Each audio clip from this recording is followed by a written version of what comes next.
देश में आज विवाद छिड़ा है कि क्या लोकसभा और विधानसभा के चुनाव एक ही बार होंगे। इस पर कितने दल सहमत है, कितने दल असहमत है, जनता को क्या लाभ होगा, जनता को क्या हानि होगा, इससे पैसे की कितनी बचत होगी, समय की कैसे बचत होगी, इन सब बातों की आज चर्चा करेंगे। तो चलिए वीडियो को शुरुआत करते हैं। उससे पहले आप चैनल पर नए हैं तो चैनल को सब्सक्राइब कर लें। दोस्तों, वन नेशन वन इलेक्शन हाल ही में मोदी सरकार के द्वारा कहा गया है कि इसे जल्द ही लाया जाए। क्या है वन नेशन वन इलेक्शन, इसे समझते हैं। वन नेशन वन इलेक्शन या एक देश में एक चुनाव का मतलब हुआ कि पूरे देश में एक साथ लोकसभा और विधानसभा के चुनाव हो।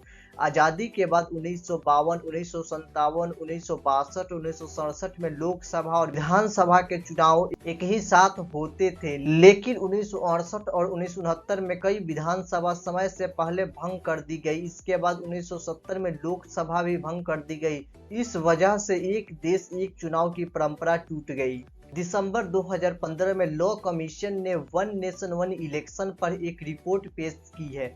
इसमें बताया था कि अगर देश में एक साथ ही लोकसभा और विधानसभा के चुनाव कराए जाते हैं तो इससे करोड़ों रुपए बचाए जा सकते हैं। इसके साथ ही बार बार चुनाव आचार संहिता न लगने की वजह से डेवलपमेंट वर्क पर भी कोई असर नहीं पड़ेगा। इन्हीं बातों को ध्यान में रखते हुए सिफारिश की गई थी कि देश में एक साथ चुनाव कराए जाने चाहिए। चुनावी खर्च सरकार उठाती है, चलिए इन बातों को जानते हैं। दोस्तों, ये बात सही है कि चुनावी खर्च सरकार उठाती है। उम्मीदवारों तो अपने प्रचार का खर्च खुद उठाता है, लेकिन चुनाव कराने का पूरा खर्च सरकार उठाती है।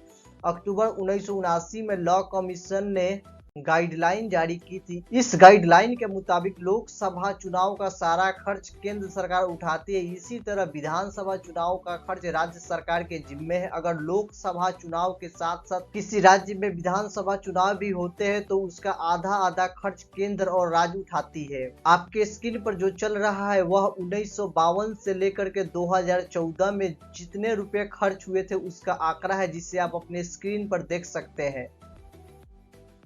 अलग अलग चुनाव हुआ था, कितना खर्च हुआ उसका आंकड़ा है। इस आंकड़े में आप देख सकते हैं हरियाणा, झारखंड, मध्य प्रदेश, दिल्ली और महाराष्ट्र का आंकड़ा पेश किया गया है। एक साथ चुनाव कराने के पक्ष में बोलने वाले यही तर्क देते हैं कि लॉ कमीशन और नीति आयोग की रिपोर्ट में यही कहा गया है, अगर लोकसभा और विधानसभा के चुनाव कराए जाते हैं तो इससे खर्च काफी कम किया जा सकता है। हालांकि साथ चुनाव कराने से खर्च कितना बचेगा इस पर कोई आंकड़ा प्रकाशित नहीं किया गया था।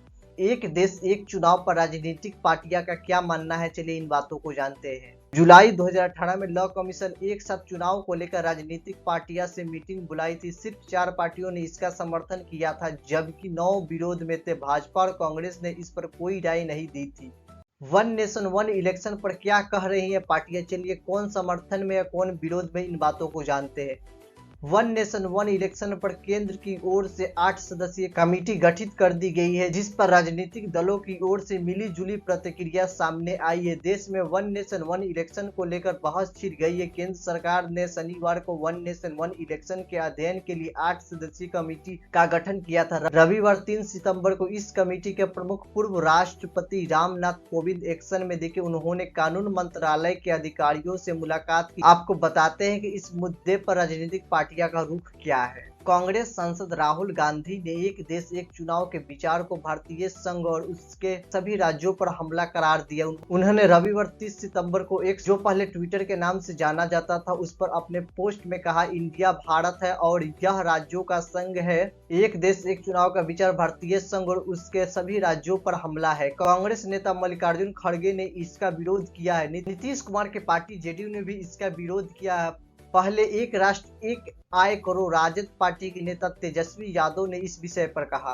बीजेपी नेता इसका समर्थन कर रहे हैं। समाजवादी पार्टी के नेता अखिलेश यादव ने इसका विरोध किया। मार्क्सवादी कम्युनिस्ट पार्टी ने बताया अलोकतांत्रिक। उड़ीसा के नवीन पटनायक सरकार की पार्टी बीजेडी ने इसका समर्थन किया। आम आदमी पार्टी के नेता अरविंद केजरीवाल ने कहा, देश के लिए वन नेशन वन एजुकेशन जरूरी है।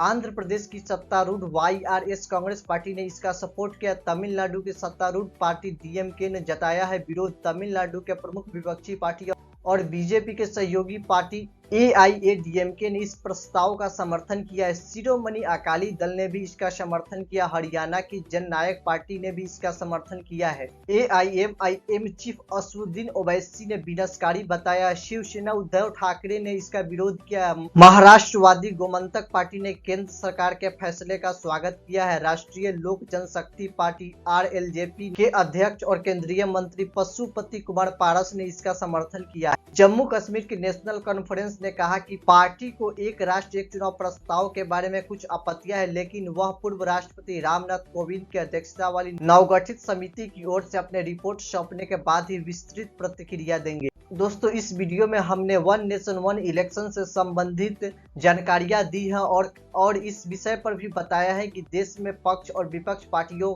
का इस पर क्या विचार है। इस वीडियो में इतना ही। अगर आप चैनल पर नए हैं तो चैनल को सब्सक्राइब करें। धन्यवाद।